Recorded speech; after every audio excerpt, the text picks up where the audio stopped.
What's going on, guys? Vancoup Gaming here, and welcome to the video.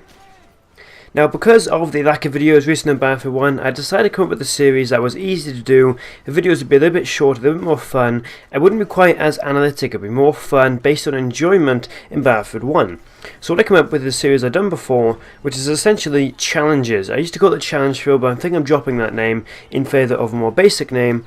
But basically, every week on Battlefield, I'll go up and I'll do a brand new challenge. I'll play Battlefield 1 using this different challenge. Then I'll make a video on it and tell you guys what I think, if it's fun, if you should give it a go, or how terrible it is in reality. Now, this can be anything from using certain sensitivities or different fields of view, to even just using certain weapons that are just terrible, or in this case, using only grenades. Now, we all know that in Battlefield 1, grenade spam is a massive problem. There is tons of YouTubers complaining about it. They hate it, they say it's terrible, and it really ruins the game. For the most part, I agree. So I decided to go up and abuse that system to absolute hell and use nothing but grenades. Now, while doing this, I did realise I'd only have limited ammunition, so I did say I could use my knife and the Calibre pistol in various cases. Not obviously as the primary weapons, but I could use them if I really needed to get out of a jam or to maybe get a few kills here and there. And for the most part, they were ineffective and completely pointless, but the Calibre is a lot of fun anyway, and it's super satisfying when you get a kill. Now, I did also ban myself from using the rifle grenades and the crossbow launcher, mainly because I was looking more for hand-thrown grenades, so I could use any of them in the standard grenade class, and then of course I could use the anti-tank grenade. And that's what I started off with, using the anti-tank grenades along with the assault class. And now I thought, first of all, that using the frag grenade would be the most basic and really most powerful option. Frag grenades are extremely powerful in Battlefield 1, and I assumed that by using that and some anti-tank grenades, I could just spam random areas of enemies and get a bunch of kills. This wasn't the case, and very quickly it became clear that it was massively ineffective. The largest problem I had, that I had to throw the grenades perfectly in order to get a couple of kills, and even then it was very difficult to get it in the right spot. Along with the fact that I only had 3 grenades, I'd throw 2 of them, I'd have 1 left, and therefore no option if somebody ran up to me. Also, the fact there's timers on all of these, if somebody was right close to me, the only option I had was to throw it at my feet. Hopefully when they kill me, they run over my body, and therefore the grenade explodes and I get a kill. Aside from that, I would basically never win gunfights. So after using all 3 grenades, I basically ran around looking for ammo, eventually realised I wouldn't get any ammo and had to go and change class, or eventually find some ammo, use it, and then get killed instantly.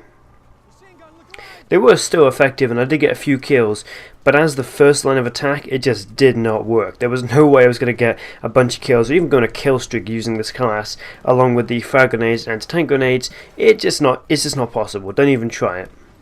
Now, I did try, of course, the other types. I tried the impact grenade, which was too weak to actually get a kill. Sure, if somebody was dead point center with me, I could throw it, maybe kill them before they could kill me. Chances are that would never happen because they would react so quickly before I could throw the grenade. And even then, it doesn't do enough damage to kill somebody in one shot. So that was basically ineffective and pointless. The incendiary was a lot of fun and was actually really good for flashing at enemies in certain areas. I could throw it in a corner or something. If the enemy didn't move, they died. If they moved, I could hit them with another grenade. Especially if there was a big clump of enemies, incendiary grenade forcing them further back, and I just have to chuck the anti-tank grenades as far back as I can, and chances are I'll get a kill or 2. But once again, I could only equip 1. Now, the next one I used was the gas grenade, which is basically a longer lasting, less effective incendiary grenade. People are so aware of the gas grenade now that when you throw one, they instantly put their mask on, and you've kind of lost your chance already. And again, I could only get 1 of them, so why would I bother using the gas grenade when I could use the incendiary grenade, to which there is no counter aside to run away or lie on the ground, which even then, if you lie in the flames, you can still die. Then I gave the mini grenade a try. Now, the mini grenade does less damage than the frag, goes further than both the impact and the frag, but unlike the impact, doesn't explode once you hit the ground or an enemy. So the problem I had then is that if I ever used this thing, I couldn't get a one-shot kill. So it was, in practice and reality, pointless, and I instantly moved on from this one.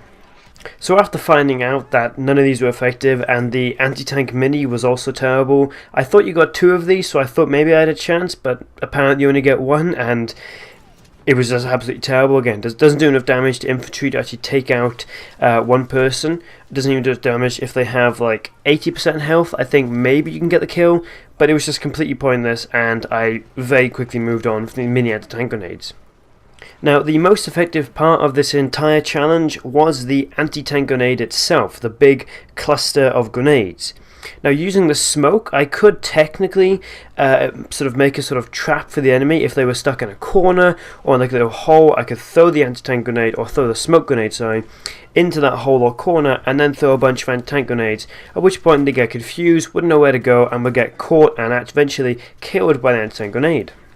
This was kind of effective. Most of the time they could see the grenade, know where to go, run away from it, and they'd be safe. And even then, the smoke grenade is reasonably effective, but also made it really hard for me to actually see what I was throwing. Most of the time I'd throw a smoke grenade somewhere, then throw an anti-tank grenade, and have no idea if I actually got the grenade in the right place. Now, what I did try, I had a little bit of fun with this one. I used the smoke grenade to essentially make myself a smoke monster. I'd throw it in a certain spot, run up to the enemies, drop a bunch of grenades, knife as many people as I could, and then get out of there as quickly as I could. Hopefully the grenades with their big blast radius would actually get me a couple of kills, but most of the time it kind of just got me shot by somebody who happened to be shooting in the general direction. Although, when it did work, it was extremely satisfying and a lot of fun. Especially using the Colibri, I was able to get, I believe, a 2 or 3 kill streak using the Colibri, which is incredible. I only ever had 1 kill before using this challenge to get the Colibri. And now the Colibri only is definitely a challenge I'm going to try later in the future. That gun is absolutely terrible, but is a lot of fun to use. Now, overall, this challenge was a lot of fun. At first, there was a massive skill curve, which I did eventually get over, and the main problem I had was the fact that if you play slowly, you really think about how enemies are going to move, and you kind of chase yourself around. If you run around corners and stuff and then chuck a grenade on the floor, chances are the enemy runs over it, and you actually get a kill from that. It's really about playing smart. I know that sounds odd seeing how much grenade spam is in Battlefield 1 and people hate it, but the difference is your grenades are your first line of attack. If you only have a gun, you can instantly throw the grenade and still have your weapon as a defense. When you only have grenades, you need to think about it and be smart. So although it did require quite a bit of thought, it was a lot of fun to do and I really enjoyed it. I definitely recommend giving it a go, and for the most part I didn't get stressed out. I thought I would. I thought I was going to hate myself picking this challenge, and I thought I was going to give up and not bother doing it. But I actually had a lot of fun doing it, and I would definitely recommend giving it a go. So now hopefully you did enjoy the video. If you did, don't forget to leave a like, share and subscribe. I will be looking for suggestions. If you leave those down below in the comments, anything that's in Battlefield 1 that's going to work and can give me a bit of a challenge while still being slightly fun, I will definitely do.